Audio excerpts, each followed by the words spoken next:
Hello students, आज लाया हूँ मैं वीडियो एक न्यू टॉपिक के साथ, जो कि एक इंट्रोडक्शन फॉर अकाउंटिंग का जो पार्ट 1, 2, 3 था उसके जस्ट आगे का ये पार्ट है, अकाउंटिंग इक्वेशन पार्ट 1। देखिए, आज मैं डिस्कस करूँगा न्यूमेरिकल पोर्शन, जहाँ मैंने बताया था पहले पार्ट 1, 2, 3 जो इंट्रोडक्शन टू अकाउंटिंग था, पार्ट 1, 2, 3 में मैंने बताया था कि अकाउंटिंग का थ्योरेटिकल पोर्शन जो कि इम्पॉर्टेंट है, जो बेसिक है, आपको जानना जरूरी है आपके लिए कि अकाउंट्स में क्या क्या कैसे कैसे काम होंगे, प्रोसेस क्या है, क्या एडवांटेजेस हैं, क्या फंक्शंस हैं। लेकिन अब यहाँ से जब आपने वहाँ देख लिया कि हाँ, अब आपको थ्योरेटिकल पोर्शन पता चल गया, थ्योरी में क्या क्या चीज़ें हैं, बेसिस क्या है अकाउंटिंग का, जब वो पता चल गया है तो अब आप न्यूमेरिकल पोर्शन पे जा सकते हैं, न्यूमेरिकल पार्ट शुरू कर सकते हैं। तो न्यूमेरिकल पार्ट जब भी शुरू करते हैं तो सबसे पहला जो पोर्शन शुरू होता है वो होता है हमारा अकाउंटिंग इक्वेशन। तो देखिए स्टूडेंट्स, मैंने आपको बताया था एक कॉन्सेप्ट का पार्ट था। जब हम इंट्रोडक्शन टू अकाउंटिंग कर रहे थे तो वहाँ एक पार्ट था कॉन्सेप्ट्स, अकाउंटिंग कॉन्सेप्ट्स। वहाँ मैंने बताया कि क्या करते हो आप अकाउंटिंग कॉन्सेप्ट्स में, ड्यूअल एंट्री होती है, ड्यूअल एस्पेक्ट कॉन्सेप्ट बताया था। एक मीन्स एक ट्रांजैक्शन के डबल इफेक्ट होंगे। डबल इफेक्ट जब होंगे तो वहां मैंने बताया था अगर एक चीज डेबिट की जा रही है तो दूसरे को क्रेडिट किया जाएगा। ठीक है, तो जब यहां डेबिट और क्रेडिट की बात हो रही है, इट मीन्स आपके पास कुछ अगर आता है तो कुछ जाएगा भी। इफ कुछ आपको मिला, मान लो जब आपको वो मिला है तो आपने किसी न किसी तरीके से कुछ खर्च करके या फिर लोन लेके आपने पे किया होगा। देखिए वही चीज़ है, अगर कुछ आया है तो कुछ गया भी होगा। बिकॉज इसीलिए बोला क्या गया है कि आप अकाउंट्स में देखोगे ना, जब आप एसेट्स की बात करो तो वो एसेट्स इक्वल्स होता है किस चीज़ के, कैपिटल। जो आपने कैपिटल लगाया उसी कैपिटल से तो आप एसेट्स परचेज करोगे। या फिर अगर आपने कोई लोन लिया है जिसको आप बोलते हो लायबिलिटीज, तो जब आप बात करो कि आपने एसेट्स कैसे बनाया अपने बिजनेस में, तो आपने एसेट्स बनाया या तो अपना कैपिटल लगा के, आपके पास कैपिटल कैश था इतना, अपना इन्वेस्टमेंट अपना खुद का था इतना, तो आपने लगा लिया। या फिर कुछ लायबिलिटीज भी ले सकते हैं, अदर आउटसाइडर्स से आप कुछ लायबिलिटी मीन्स लोन वगैरह ले सकते हैं। देखिए इन सब ये जो दोनों पोर्शन है, लायबिलिटीज प्लस कैपिटल, ये दोनों मिला के आपके एसेट्स होंगे बिजनेस में। तो देखिए कहने में ये सिंपल है, लेकिन यही जो दोनों पार्ट टोटल मिला के जो इक्वेशन बनता है, that is called accounting equation. आपको अब समझने में आसानी होगी आपके लिए कि अकाउंटिंग इक्वेशन क्या है। Accounting equation means in a business total assets is equals to capital plus liabilities of that business. तो अब आप यहां से जब आपने देखा कि एसेट्स और equals to capital plus liabilities है, तो अब आपको पता चला अच्छा ये था अकाउंटिंग इक्वेशन। देखिए इक्वेशन इसलिए बोला गया क्योंकि मैथमेटिकल प्रोसेस है। मैथ्स में भी आपने सुना होगा RHS इक्वल्स टू RHS, तो एक इक्वेशन बन जाता था। ठीक है, बिल्कुल वही चीज़ है, यहाँ पे भी एक इक्वेशन बन जाता है अकाउंट्स में। हाँ, ज़्यादा आपको मैथमेटिकल प्रोसेस में नहीं जाना होगा, यहाँ प्लस माइनस का ही काम होगा और कुछ नहीं। हाँ, कुछ कॉन्सेप्ट्स आपको माइंड में रखने पड़ेंगे। वो कॉन्सेप्ट्स कि एसेट्स क्या होगा, लायबिलिटीज़ क्या होने, कैपिटल का पोर्शन कौन सा है। तो अब हम इसी पे एक न्यूमेरिकल बेस्ड पॉइंट शुरू करते हैं। आज इसी पे डिस्कस करूंगा मैं कि कौन से क्वेश्चंस, किस तरह के स्टेटमेंट, किस तरह के ट्रांजैक्शंस के साथ क्या होगा अकाउंटिंग इक्वेशन में, और वो कुछ क्वेश्चंस भी सॉल्व करूंगा, साथ के साथ एग्जाम्पल के साथ करूंगा, और नेक्स्ट वीडियो में एडवांस लेवल पे इसको सॉल्व करूंगा मैं। तो अकाउंटिंग इक्वेशन पार्ट 1 में आज हम लोग ट्रांजैक्शन वाइज देखेंगे कि वो कैसे इफेक्ट करता है एसेट्स, लायबिलिटीज और कैपिटल तीनों को, या किसी इनमें से किसी दो को भी कर सकता है। तो देखिए सबसे पहला एग्जांपल लेता हूं मैं, इंट्रोडक्शन या introduced capital, introduced capital of ₹50,000। अब ये बताइए, आपने कैपिटल इंट्रोड्यूस किया, 50,000 रुपए से कैपिटल इंट्रोड्यूस किया, तो ये कहां पे इफेक्ट करेगा, ये बिजनेस में किस किस को इफेक्ट करेगा। तो देखिए आपने ये जो 50,000 लाए हैं, तो ये बिजनेस के लिए कैश में आया होगा या फिर बैंक के थ्रू आया होगा, आपने चेक दिया होगा। इसके बाद आपकी ये कैपिटल भी है, बिकॉज आप जो इंट्रोड्यूस कर रहे हैं, आप जो इन्वेस्ट कर रहे हैं बिजनेस, वो आपकी कैपिटल है। तो देखिए जब इक्वेशन में बताऊं मैं, तो एसेट्स कैश, बिजनेस के लिए कैश क्या है, उसका एसेट्स है। तो एसेट्स में और कैपिटल पे, इन दो चीज़ों पे असर पड़ा। क्या एसेट्स हो गया आपको 50,000 का, बिजनेस का ही हो रहा है, अभी आपका कुछ नहीं, आपका कैपिटल है, और कैपिटल कितना हो गया है 50,000 का। देखिए दोनों तरफ बराबर है। अब मैं नेक्स्ट करूं कि यहां मैंने क्या किया, विद ₹50,000 एंड स्टॉक ऑफ ₹10,000। अब मैंने यहां पे एक ऐड कर दिया कि 50,000 रुपये कैश और 10,000 रुपीज़, 10,000 रुपये स्टॉक के साथ। अब क्या होगा, तो देखिए अब आपको ये ध्यान रखना है कि 10,000 रुपये का स्टॉक भी है, तो यहाँ पे 10,000 स्टॉक भी आ गया, एसेट्स इंक्रीज हो गया है, ठीक। और कैपिटल में क्या होगा, कैपिटल भी 10,000 रुपीज से इंक्रीज हो जाएगा। तो टोटल एसेट्स अब कितना हो गया, टोटल एसेट्स हो गए 60,000 और टोटल लायबिलिटी कैपिटल कितनी हो गई है, टोटल कैपिटल भी हो गई है 60,000, सब रुपीज में है। ओके, तो देखिए ये पॉइंट, अब आपने देखा कि कैपिटल तक तो ठीक था और तो कुछ हुआ नहीं। अब मैं इसी में आगे क्या कर रहा हूं, अगर अब मैं कुछ भी एसेट्स परचेज करता हूं, फॉर एग्जाम्पल मैंने क्या किया, ये दूसरा एग्जाम्पल ले रहा हूं, परचेज्ड मशीनरी फॉर ₹10,000, 10,000 रुपये की मशीनरी परचेज की। तो अब जब ये 10,000 रुपये का मशीनरी लिया हमने, तो अब क्या होगा, आपके एसेट्स पे और आपके कैपिटल या लायबिलिटीज, इन तीनों में से कहां कहां पे असर आएगा, इसका इफेक्ट कहां पे होगा। तो देखिए आपने 10,000 में लिया है, कुछ नहीं बोला, इट मीन्स आपने कैश दिया होगा, तो क्या होगा, एसेट्स में 10,000 प्लस हो गया क्योंकि मशीनरी आई है, और माइनस भी हो गया बिकॉज आपके पास से कैश चला गया है। प्लीज ध्यान रखिएगा, अगर क्वेश्चन में बोला गया है कि आपने क्रेडिट परचेज किया है from Ram, from Shyam, from Ram, David, Mohan, कोई भी हो, तो आप क्या करोगे, लायबिलिटीज में रखोगे। अगर यहीं पे ये क्रेडिट में होता तो आप क्या करते, आप यहां माइनस ना करके आप ये लायबिलिटीज में प्लस कर देते 10,000, अगर ये क्रेडिट में 10,000 परचेज किया होता तो। देखिए अब क्या होगा, फिर दोनों तरफ इक्वल 10,000 सेम। बिल्कुल अब आगे मैं देखूं, अगर आपने अब क्या किया, गुड्स परचेज किया, परचेज्ड गुड्स आपको बताया था डेफिनेशन में कि गुड्स अगर आप परचेज करते हो तो गुड्स के लिए परचेजेस अकाउंट होता है, ठीक है, वैसे स्टॉक में ये इंक्लूड होता है। तो गुड्स परचेज किया आपने ₹5,000 फ्रॉम राम। अब ये ध्यान रखिएगा, नाम दे दिया है, इट मीन्स क्रेडिट परचेज हुआ है, उधार में खरीदा है, तो सिंपल है, एसेट्स में ऐड हो जाएगा क्योंकि 5,000 का आपने स्टॉक खरीद लिया, तो आपका स्टॉक एसेट्स को बढ़ा देता है। लेकिन अब जो आपने उधार खरीदा, क्रेडिट परचेज किया है, तो ये आपके लायबिलिटीज को भी तो बढ़ा देगा 5,000 रुपीज से। तो इस तरह से क्या हुआ, आपने ये देखा कि कौन सा ट्रांजैक्शन किसको इफेक्ट करता है। अब नेक्स्ट मैं ट्रांजैक्शन देखूं, वो कहां किसको अफेक्ट करेगा, सैलरीज पेड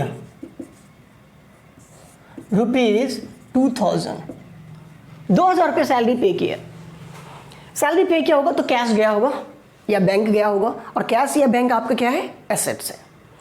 यहाँ पे मैं आपको लिस्ट के फॉर्म में दिखाता हूँ कि क्या क्या हो सकता है जो एसेट्स होते हैं आपके जो एसेट्स होते हैं। अब मैं यहाँ इस तरफ लिख देता हूँ, एसेट्स के फॉर्मेट में होता है क्या क्या, बिल्डिंग, मशीनरी, कैश या बैंक लिख सकते हो आप, दोनों कोई सा भी हो सकता है, प्लस स्टॉक। क्वेश्चन के अकॉर्डिंग लिखोगे, अगर आप क्वेश्चन में देखोगे कि कुछ एक्स्ट्रा प्रीपेड किया हुआ है तो यहाँ पे प्रीपेड भी बन जाता है, प्रीपेड एसेट्स बन जाता है, प्रीपेड एक्सपेंसेस हो, प्रीपेड रेंट हो, प्रीपेड सैलरीज वगैरह कुछ भी हो, सैलरी इन एडवांस होता है तो प्रीपेड हो गया, ठीक। कैपिटल में इस तरफ नॉर्मल होता है कैपिटल, प्लस लायबिलिटीज में भी कुछ नहीं होता, लायबिलिटीज में मोस्टली होता है या क्रेडिटर्स प्लस अदर लायबिलिटीज। तो देखिए ये अगर आप डिटेल में क्वेश्चंस करते हो, बिल्कुल आप जो कुछ जगह पे तो क्वेश्चंस में क्या होता है, आपको बोला जाता है इस तरह से करिए कि बिल्डिंग बढ़ा तो बिल्डिंग में प्लस करना है, बिल्डिंग बिक गया, सेल हो गया तो बिल्डिंग में से माइनस करना है, मशीनरी आया तो मशीनरी में प्लस। लेकिन कुछ जगह ये सब कुछ नहीं लिखा जाता, आपको assets equals to liabilities plus capital का ही फॉर्मेट होता है। ये लेवल के हिसाब से होता है। जैसे अगर आप अपर लेवल में पढ़ रहे हैं, जैसे MBA PGDM की बात मैं करूँ, वहाँ जब इंट्रोडक्शन लेवल पे होता है तो वहाँ पे यही चीज़ें की जाती है, assets equals to liabilities plus capital. Because एक क्या एक कॉन्सेप्ट है कि आपको समझने के लिए होना चाहिए कि कौन सा जो ट्रांजेक्शन है वो एसेट्स को इफेक्ट करेगा, कौन सा जो है लायबिलिटीज़ को इफेक्ट करेगा। बट इनिशियल लेवल पे क्लास 11th की बात करूँ तो वहाँ पे स्टूडेंट्स को कुछ इस तरह से सॉल्व करना पड़ता है। मैं एक क्वेश्चन सॉल्व करके दिखाऊंगा, बाकी अभी मैं सीखता हूँ कि सैलरी 2000 रुपीज़ आपने पे की है। तो जब ये आपने पे किया तो आपको कैश पे किया होगा आपने, नॉर्मल सी बात है, कैश में गया होगा। तो कैश या बैंक में से क्या होगा, यहाँ से माइनस हो जाएगा ये 2000। और इसके बाद अब ये 2000 पे करने से आपका लॉस हुआ है, बिकॉज ये एक्सपेंस था। एक्सपेंस जब भी होता है तो लॉस होता है आपका, तो आप उस लॉस को क्या करते हैं, कैपिटल में से माइनस करते हैं, बिकॉज ये ओनर का ही तो लॉस हुआ, ओनर ने खर्च किया है तो उसका लॉस हो गया ना, तो वो कैपिटल में से माइनस करते हैं। ध्यान रखिएगा, प्रॉफिट होता तो प्लस करते हैं, लेकिन लॉस है तो माइनस करेंगे। नेक्स्ट एग्जांपल लेता हूं मैं। गुड्स सोल्ड फॉर ₹10,000 और ब्रैकेट में यहां पे अभी मैं कुछ नहीं, अभी नॉर्मल लेता हूं। यहां पे नॉर्मल है कि 10,000 का गुड्स आपने सोल्ड किया, तो क्या होगा, आपका जो स्टॉक है, स्टॉक 10,000 से कम हो जाएगा, माइनस हो जाएगा, बिकॉज 10,000 का स्टॉक खत्म हो गया। लेकिन कुछ नहीं बोला, इट मीन्स कैश में बिका है, तो कैश तो आया होगा, तो कैश में आप क्या करेंगे, प्लस 10,000। देखिए बराबर का हो गया इफेक्ट दोनों। देखिए कोई जरूरी नहीं है कि एसेट्स और लायबिलिटी दोनों तरफ हो, एक ही तरफ भी इफेक्ट हो सकता है, लेकिन जब एक ही तरफ होगा तो वो जीरो इफेक्ट हो जाता है, वो खत्म हो जाएगा पूरा। ठीक है, तो क्या हुआ, कैश में से कम हो गया 10,000 और कैश में बढ़ गया 10,000 रुपये और स्टॉक में कम हो गया। लेकिन अब मैं यहीं पे बताऊं कि अगर ये sold for ₹10,000 to mister David को आपने क्या किया है, गुड सेल किया है 10,000 रुपीज, मीन्स क्रेडिट सेल हुआ है। अब ऐसे केस में आप क्या करोगे, यहां पे एक नया जो एक एसेट्स का जो एक पोर्शन बनेगा वो होगा क्या, डेटर्स। अब आपका ये डेटर है जिसको आपने उधार में सेल किया, वो आपका डेटर्स है। तो देखिए स्टॉक में तो आपका कम हो जाएगा 10,000 क्योंकि गुड्स तो बिक गई है, बट डेटर्स में प्लस हो जाएगा 10,000 बिकॉज अब आपको डेटर से पैसे लेने, वो अब आपका एसेट्स बन गया है। ठीक, अब मैं क्या करूं, यहीं पे लिख देता हूं ब्रैकेट में कॉस्टिंग ₹7,000। यस स्टूडेंट्स, ये पोर्शन बहुत इंपॉर्टेंट है आपको समझना कि good sold for ₹10,000 to mister David costing ₹7,000। 10,000 का गुड्स बेचा जो कि कॉस्ट कितनी थी उसकी, 7,000 रुपीज थी। अब आप समझिए कि 7,000 का गुड्स 10,000 में बेचा तो क्या हुआ, 3,000 रुपए का प्रॉफिट। वो जो 3,000 का प्रॉफिट है तो सबसे पहले उसको रिकॉर्ड करिए, कैपिटल में प्लस कर दीजिए 3,000 प्रॉफिट, ओनर को हो गया, ओनर को प्रॉफिट मिल गया है। अब आपके पास से गुड्स कितना गया, 7,000, तो आप क्या करेंगे, स्टॉक में से 7,000 माइनस कर देंगे। ओके, और आपने क्रेडिट में बेचा है ना, राम लिखा हुआ है, तो 10,000 आपको राम से लेना था, तो आप राम डेटर्स में 10,000 प्लस कर देंगे। देखिए बराबर का इफेक्ट आ जाएगा, यहां से भी आप माइनस कर दो तो ये 3,000 हो जाएगा और इधर भी 3,000 का हो गया, तो बात बराबर होती है। ठीक, लेकिन आपको ये ध्यान रखना है कि कहाँ पे इसका इफेक्ट आएगा। 3,000 का प्रॉफिट हुआ तो कैपिटल पे इफेक्ट आया, और 7,000 जो गुड्स गया है जिसकी कॉस्ट 7,000 ही थी तो वो स्टॉक पे इफेक्ट आया उसका, और 10,000 रुपये आपको राम से लेना है वो डेटर्स पे इफेक्ट डालना है। तो कुल मिला के ये है कि एक ट्रांजैक्शन को पढ़ने के बाद आपको उस ट्रांजैक्शन के बारे में जानना जरूरी होता है कि वो ट्रांजैक्शन कितना इफेक्ट कर सकता है। अब मैं नेक्स्ट एग्जांपल लेता हूं। देखिए अब एग्जांपल है गुड्स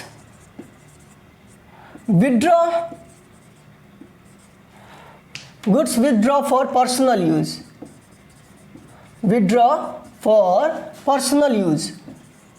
अब आप ध्यान रखिएगा, इसने क्या किया, एसेट्स ओनर ने अपने यूज के लिए गुड्स निकाला है 2,000 रुपये का। ओनर ने अपने यूज के लिए 2,000 रुपये का गुड्स निकाला है। विड्रॉ किया मीन्स पर्सनल यूज़ के लिए, और इस पॉइंट को बोलते हैं, ये जो विड्रॉ फॉर पर्सनल यूज़ होता है इसको बोलते हैं ड्राइंग्स। याद रखिएगा स्टूडेंट्स, ड्राइंग्स अकाउंट्स में ड्राइंग्स मीन्स गुड्स और cash anything return back take up by owner. Owner ने जब ले लिया कोई भी एसेट्स या कोई भी कुछ भी अपने यूज़ के लिए लेता है वो, तो वो क्या होता है, ड्राइंग्स। अब क्या हुआ ऐसे केस में, क्या होगा देखिए, उसने क्या किया है, गुड्स ले लिया है 2000 रुपीज़ का अपने लिए, तो स्टॉक में से तो 2000 कम हो गया, ठीक है। लेकिन नहीं, देखिए यहाँ पे इसने गुड्स नहीं लिया, यहाँ पे कुछ नहीं लिखा है, केवल लिखा है विड्रॉ, लेकिन सॉरी यहाँ पे गुड्स लिखा हुआ है, गुड्स विड्रॉ, तो गुड्स ले लिया इसने, तो 2000 रुपीज़ स्टॉक में से माइनस हो गया। हाँ, कभी कभी नॉर्मल विड्रॉ होगा, अगर यहाँ मैं गुड्स ना डाल के विड्रॉ डालता हूँ तो क्या होगा, कैश में से माइनस करोगे आप, बिकॉज वो कैश निकाल रहा है।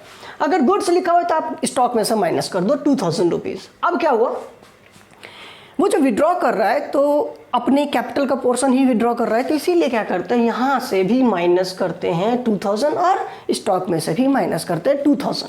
तो देखिए टोटल दोनों तरफ बराबर का इफेक्ट आ गया है। इसके बाद अब मैं अगर यहाँ पे बताऊँ, रेंट पेड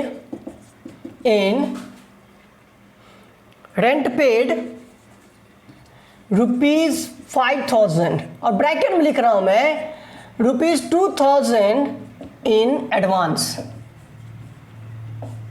अब देखिए समझने वाली बात यहां पे आएगी कि अगर आपने क्या किया है, 5000 का रेंट पे किया है, देखिए 5000 का रेंट पे किया, आप नॉर्मल दिमाग लगाइए कि आपका कैश जो है वो 5000 रुपये कम हो गया है।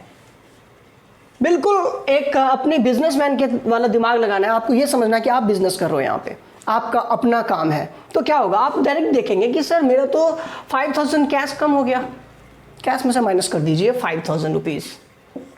ओके, नाउ 2000 रुपये एडवांस में दिया आपने, तो ये जो 2000 एडवांस दिया, तो अब आपको उसको फ़ायदा तो आप उसका लेंगे 2000 रुपये का अगले मंथ। तो क्या करेंगे, यहाँ पे आप एक नया बनाते हैं इसी एसेट्स में, या तो एसेट्स में आप प्लस यहाँ पे प्लस कर दीजिए कि 2000 अब आपको उससे लेना होगा अगले महीने, मीन्स फ़ायदा लेना होगा, उसका बेनिफिट मिलेगा आपको उसका। तो टोटल क्या हो गया, अब आपका खर्चा एक्चुअल में इस महीने का कितना हुआ है, मंथली का खर्चा कितना हुआ है, 3000 ही है जो इस महीने का खर्चा था, ये उस साल का खर्चा था। आप क्या करोगे, वो 3000 आपका एक्सपेंस और लॉस है, आप यहाँ लिखेंगे। देखिए स्टूडेंट्स, इस वाले ट्रांजैक्शन को एक बार अच्छे से देखिए, रेंट पेड 5000 रेंट पे किया है, जिसमें 2000 एडवांस दिया था, इंक्लूडेड है कि वो 2000 इंक्लूड है एडवांस का। तो आप क्या करोगे, ये 2000 हो गया प्रीपेड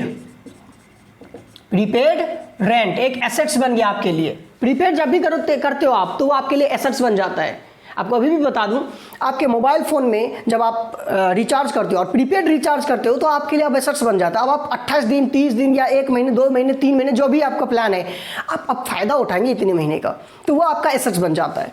यहाँ पे भी बिल्कुल, अगर आपने रेंट पे कर दिया तो अब आपका एसेट्स हो गया, एडवांस में पे किया तो।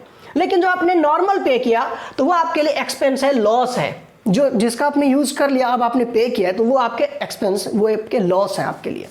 और 5000 आपका कैश गया, इसीलिए आपने 5000 माइनस किया यहाँ से।